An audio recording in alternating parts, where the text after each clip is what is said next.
I'm Andy Kerr. I lead an organisation called EIT Climate-KIC, and I lead their work in the UK and Ireland.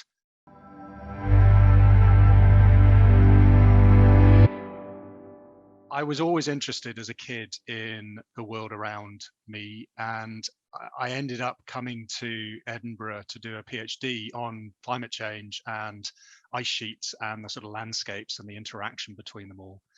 And then through the 1990s, I was very aware that the whole issue of climate change was going up the political agenda. Yeah.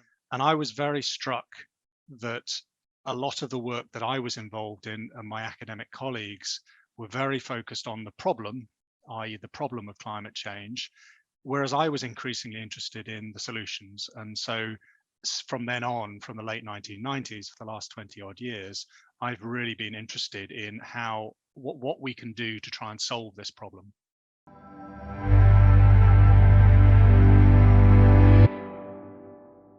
"20 years ago, we thought that a little tweak to an economic tool or a new technology would kind of solve it.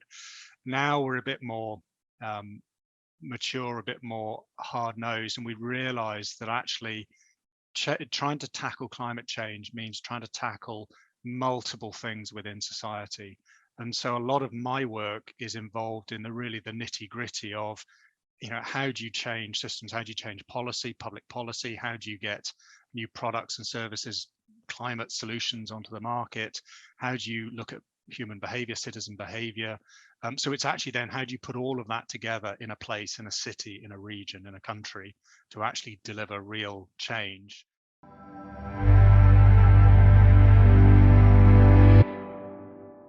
I think it's worth saying that because Scotland has actually taken a leadership position over many years now and multiple governments, and because they have recognized 10, 15 years ago that actually there wasn't a distinction between trying to support the economy and trying to deliver environmental goals.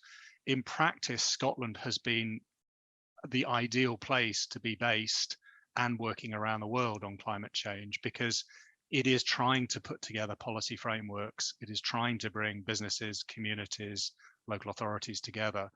And I think that's one of Scotland's big contributions to the world, is to demonstrate that actually if you get the policy frameworks right, if you get political leadership, if you have good businesses, if you have community engagement, citizen engagement, you can actually achieve some amazing things.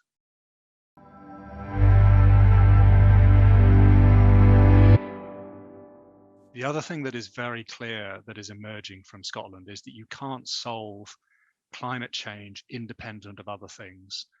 So when you're looking at the sort of solutions that we're trying to work with in cities or in landscapes, or you're looking at the resilience agenda with in some of the regions in Scotland, then what we're actually seeing is that you actually have to solve multiple problems, or at least you have to address them, so that what you're looking to try and create are thriving communities or thriving places, rather than thinking just about narrowly how do you reduce emissions to zero or how do you build climate resilience.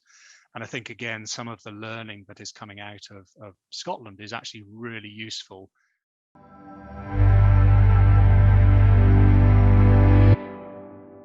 For me, we've had a model of innovation, which is pretty much a linear model, which is, ideas come out of universities, you support them with public money, then private money comes in, you take them out and you take them into the market.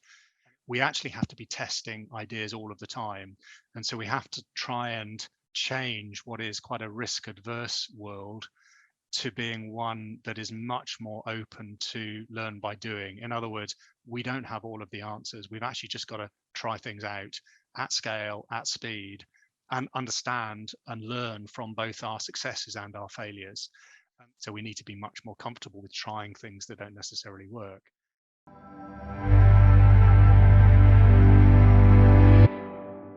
We have got 9-10 years to make substantial cuts in greenhouse gas emissions around the world. We've got to focus on the doing, and we have to focus on those that are at the heart of that climate action, which in practice will tend to be subnational cities, states, regions, businesses, communities, and actually supporting them and enabling them and empowering them, rather than getting lost in some of these very high level government to government negotiating issues, which we tend to see, which is a long way from practical experience of people on the ground.